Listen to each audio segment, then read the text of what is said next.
ni'matihi tatimus sholihat. Berarti jenengan dari katanya wis nomor 3. Jadi enggak ada Bapak Ibu sudah naik tingkat. Tadinya hanya alhamdulillah, ini baru kelas berapa? Kelas pertengahan apa tadi Bapak Ibu? Alhamdulillah ala kulli hal.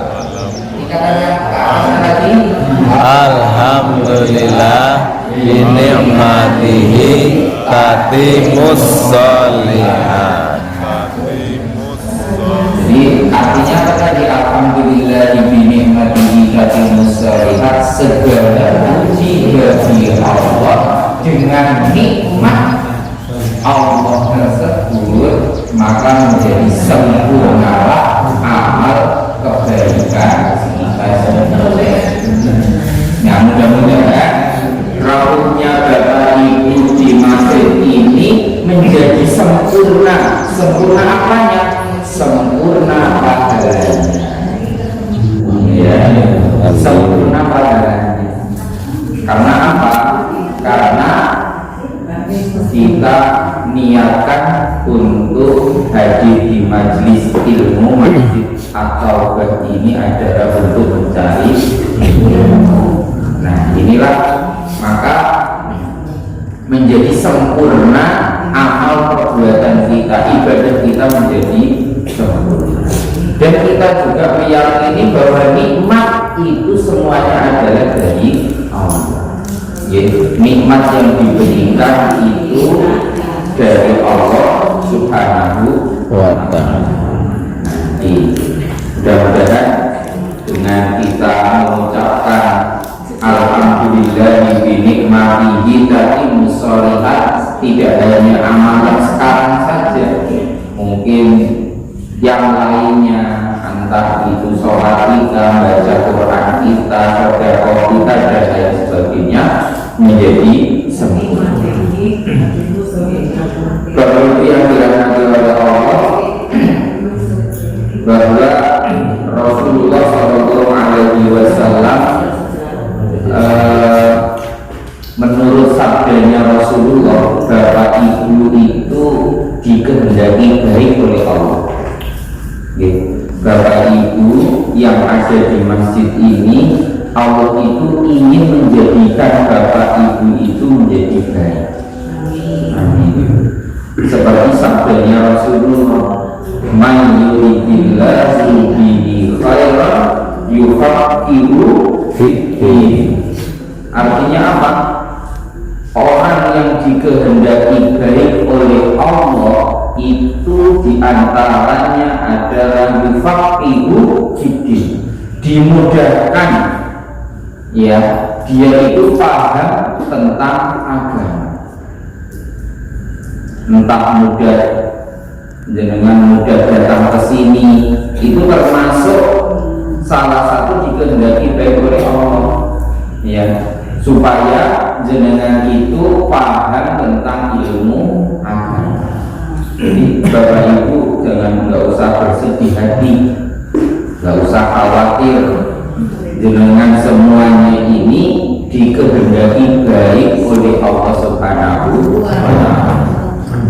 Tidak semua orang dikehendaki baik oleh Allah. Nah, ini Bapak Ibu yang hadir di sini dikehendaki oleh Allah untuk apa? Yufaqihu fiddin, supaya Allah itu memahamkan kepada kita tentang ilmu agama, ya, tentang ilmu agama.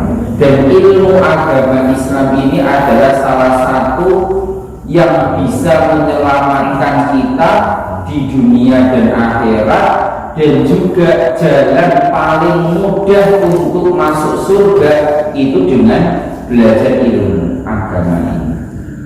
Ya, jadi di antara jalan-jalan menuju surga itu yang paling cepat itu adalah dengan kita mencari ilmu. Itu mudah jalannya untuk masuk surga. Kata Rasulullah dalam sabdanya itu, man salaka tariqan yaltamisu fihi ilman sahalallahu lahu tariqan ilal jannah. Barang siapa yang berjalan menuju tempat ilmu, memudahkan ini sahala, Allah akan memudahkan bagi orang tersebut jalan menuju surga. Karena memang di dalam majelis ilmu itu yang diajarkan adalah bagaimana kita itu bisa masuk surga. Karena orientasi kita adalah besok di akhirat itu kita itu mau tinggal di mana, di neraka atau di surga. Nah, ini dalam mudahkan ini sahala, Allah akan memudahkan bagi orang tersebut jalan menuju surga. Karena memang di dalam majelis ilmu itu yang diajarkan adalah bagaimana kita itu bisa masuk surga. Karena orientasi kita adalah besok di akhirat itu kita itu mau tinggal di mana, di neraka atau di surga. Nah, ini dalam keimanan kita, menguatkan keyakinan kita tentang akhirat adanya surga dan neraka. Ya. Jadi, makanya ketika kita berada di majelis ilmu itu kita bersemangat. Ya. Insya Allah Bapak Ibu semangat ya. Tapi ada cerita begini Bapak Ibu. Mudah-mudahan Bapak Ibu tidak termasuk. Ada sahabat Rasulullah Sallallahu Alaihi Wasallam. Sahabat ini dia itu adalah termasuk sahabat dekat dengan Rasulullah, dan sahabat ini termasuk juru tulisnya Rasulullah. Ketika namanya Handolah, ya, namanya Handolah. Handolah ini ketika suatu hari dia itu keluar dari rumahnya, terus ketemu sama Abu Bakar. Sudah kenal Abu Bakar Bapak Ibu? Sudah dengar. Sudah dengar. Oh, dengar ya. Orang kemarin jawab kenalnya gimana? Ya. Jadi sahabat Abu Bakar ini juga termasuk sahabat mulia yang dekat dengan Rasulullah, dan termasuk Abu Bakar itu adalah mertuanya Rasulullah. Nah, ketika itu Handolah keluar rumah terus ketemu sama Abu Bakar. Nah, Abu Bakar karena ketemu dengan Handolah yang juga kenal akrab dekat, ditanya kabarnya. Wahai Handolah, bagaimana kabarmu Handolah? Kira-kira jawabnya bagaimana Bapak Ibu? Alhamdulillah dinikmati. Ketika Abu Bakar bertanya kepada Handolah, wahai Handolah, bagaimana kabarmu Handolah? Jawabnya gimana Bapak Ibu?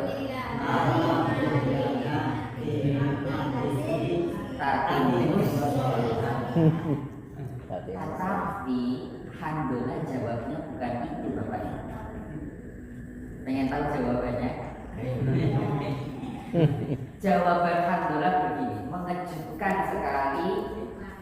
Abu Bakar terkejut dengan jawabannya Handolah.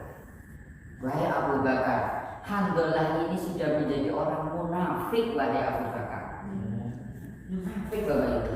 Padahal sahabat itu adalah Handolah sahabat dekatnya Rasulullah dan termasuk juru tulisnya Rasulullah. Handolah menjawabnya kepada Abu Bakar ketika ditanya, wahai Handolah, bagaimana kabarmu? Waduh Abu Bakar, Handolah ini sudah menjadi orang munafik. Abu Bakar Bingung Abu Bakar ini. Loh kok bisa? Itu sahabat Rasulullah yang paling dekat dan termasuk juru tulisnya Rasulullah. Nah, kemudian sahabat Abu Bakar itu tanya kepada Handolah, loh kok bisa Handolah kamu menjadi orang munafik? Ya, alasanmu apa? Kamu melakukan apa sehingga kamu menjadi orang munafik? Tak laporkan kepada Rasulullah nanti. Nah, kemudian Handolah menjawab, wahai Abu Bakar, saya itu benar seperti orang munafik. Ketika saya itu bertemu dengan Rasulullah, mendengarkan tausiah dari Rasulullah, mendengar berkumpul di dalam majelisnya Rasulullah, saya itu seakan-akan melihat surga neraka itu di depan saya, wahai Abu Bakar. Ketika saya itu bersama Rasulullah, saya itu semangat sekali untuk beribadah, untuk mendapatkan surganya, dan ingin menjauhi sejauh-jauhnya tentang neraka. Tapi wahai Abu Bakar, ketika saya itu keluar dari majelisnya Rasulullah, ketika saya itu keluar dari masjid tempat ngajinya bersama Rasulullah, saya kembali ke rumah saya. Kayaknya sudah gak ingat lagi surga neraka tadi ya Rasulullah. Ketika saya itu kembali ke pasar berdagang, sudah tidak ingat lagi neraka dan yang tadinya saya semangat sekali untuk beribadah ketika saya mendengar tausiahnya Rasulullah, ketika saya kembali dengan bersama warga sekitar saya, kayaknya sudah tidak terbayang lagi, wahai. Maka saya ini disebut orang, maka saya ini seperti orang munafik, wahai. Kata Bapak Ibu, jadi alhamdulillah ngaku kalau dirinya munafik itu kalau pas lagi di dalam majelis ilmu semangat, tetapi ketika keluar dari majelis ilmunya bersama Rasulullah sudah tidak ingat lagi. Itulah Bapak Ibu termasuk orangnya.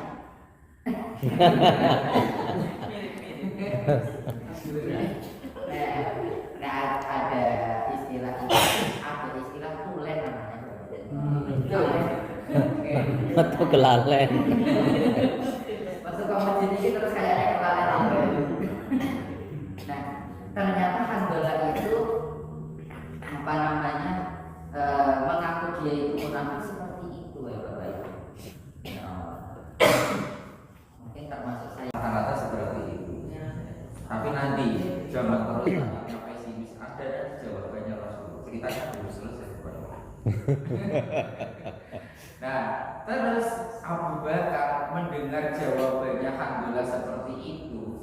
Terus Abu Bakar mengatakan kepada Handola, "Loh, kok sama wahai Handola? Ternyata aku juga seperti itu, wahai Handola." Abu Bakar juga merasa seperti itu.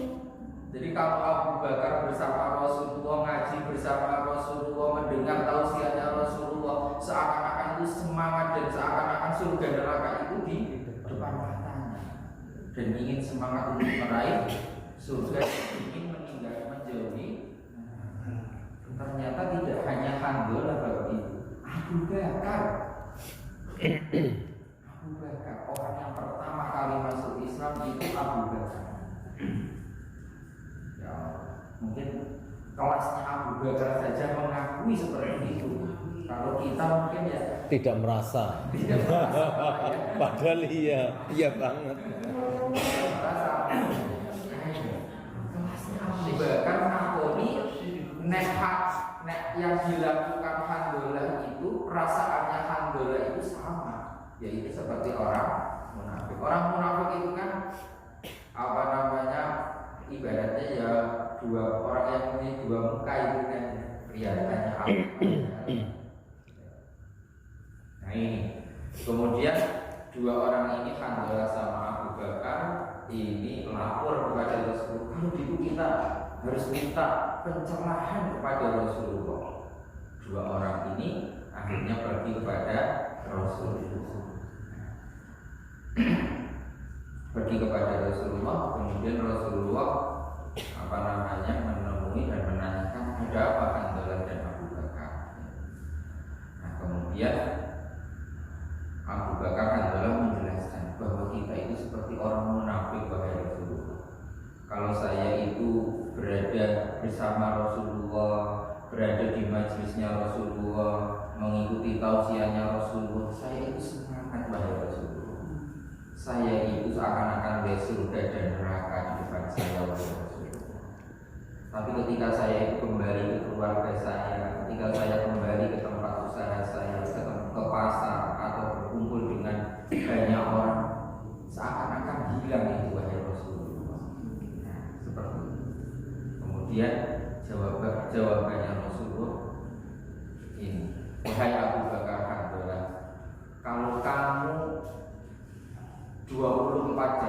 bukan 24 jam ini kata-kata saya. Artinya kalau kamu terus-terusan, ya, kalau kamu terus-terusan dalam hidupmu itu selalu melakukan kebaikan, niscaya malaikat akan datang kepadamu dan akan menyalami kamu dan akan mengucapkan selamat untuk kamu. Nah ini jawaban Rasulullah. Jadi Rasulullah itu menyampaikan memang manusia itu tidak bisa dalam hidupnya itu baik terus, itu tidak mungkin. Pasti pernah melakukan kesalahan. Maka ketika Rasulullah ditanya seperti itu, kalau kamu terus-terusan baik, maka kamu akan disalam oleh malaikat dan kamu akan dikasih selamat para malaikat. Tetapi wahai Abu Bakar Handalah, bahwa seseorang itu ada, kalau dalam hadis itu samatan, ada masa-masanya, ya, ada masa-masanya, ya, ada masa-masa semangat, ada masa tidak semangat, itu memang ada, ya, memang ada. Tetapi wahai Abu Bakar Handalah, kalau orang itu dia itu berada di majelis ilmu bersama saya, itu adalah salah satu sarana untuk memperkuat, kalau ibaratnya HP itu untuk ngecas, iya, untuk ngecas keimanan seseorang. Ya, jadi ketika seseorang itu berada di majelis ilmu, itu adalah untuk mengecas, ya, setidak-tidaknya untuk ngerim biar tidak kebablasan. Jadi seseorang melakukan dosa ataupun maksiat, ya, dosa ketika mau melakukan itu bisa ngerem, oh iya, ini dalam pengajian dulu saya dapat tidak boleh melakukan seperti ini. Jadinya apa? Untuk mengerem, ya, untuk mengerem supaya kita tidak kebablasan. Nah ini apa namanya, salah satu apa namanya yang tadi disampaikan oleh Rasulullah dan yang diungkapkan oleh Handalah bersama dan Abu Bakar itu tadi seperti orang munafik, yaitu memang wajar manusia itu seperti itu. Tetapi ada saat-saatnya manusia itu memang naik turun. Iman itu juga bisa naik turun. Maka orang yang mempunyai ilmu, orang yang berilmu itu adalah untuk ngerem, ya, untuk ngerem supaya tidak kebablasan dalam melakukan. Pentingnya Bapak Ibu berada di majelis ini adalah untuk ngerem, ya, untuk ngerem, dan juga untuk mengurangi apa namanya, waktu kita, ya, untuk bermaksiat kepada Allah Subhanahu wa Ta'ala. Maka kita selalu minta ampun, berdoa kepada Allah Subhanahu wa Ta'ala supaya Allah mengampuni dosa-dosa kita, ya, dengan kita beristighfar, ya, dengan kita beristighfar kepada Allah Subhanahu wa Ta'ala, minta ampun kepada Allah supaya dosa-dosa kita itu diampuni. Nah, biasa kita beristighfar. Rasulullah saja, ya, Rasulullah saja dalam sehari, dalam sebuah hadis disebutkan, inilah astaghfirullah fil yaumi mi'ata marrah. Sesungguhnya saya, yaitu Rasulullah, beristighfar, minta ampun kepada Allah Subhanahu wa Ta'ala dalam sehari itu adalah 100 kali. Nah ini Rasulullah itu maksum itu artinya apa? Tidak pernah melakukan dosa, tidak pernah melakukan kemaksiatan. Itu sehari istighfarnya 100 kali. Nah, monggo nih bapak-bapak, istighfar kita baik mungkin lebih dari 100, ya nggak apa-apa, karena memang kita tidak sama seperti Rasulullah, ya. Nah, jadi istighfar. Terus kalau yang habis sholat kalau yang habis sholat itu memang sunnahnya 3 kali. Prakteknya yang dicontohkan Rasulullah istighfarnya 3 kali. Amun ditambahi jadinya terus 100, 200 biar melebihi Rasulullah, tidak. Artinya di luar ketentuan itu, di luar waktu sholat. Karena memang sunnahnya Rasulullah istighfar habis sholat, zikir wiridannya itu istighfarnya 3 kali. Jangan mengandalkan yang 3 kali itu. Di luar habis sholat yang 3 kali setelah sholat fardu itu kita perbanyak istighfar. Astagfirullahaladzim, astagfirullahaladzim. Ya, bisa ditambah astagfirullahaladzim wa atubu ilaihi. Atau mungkin yang lebih tinggi lagi, yaitu dengan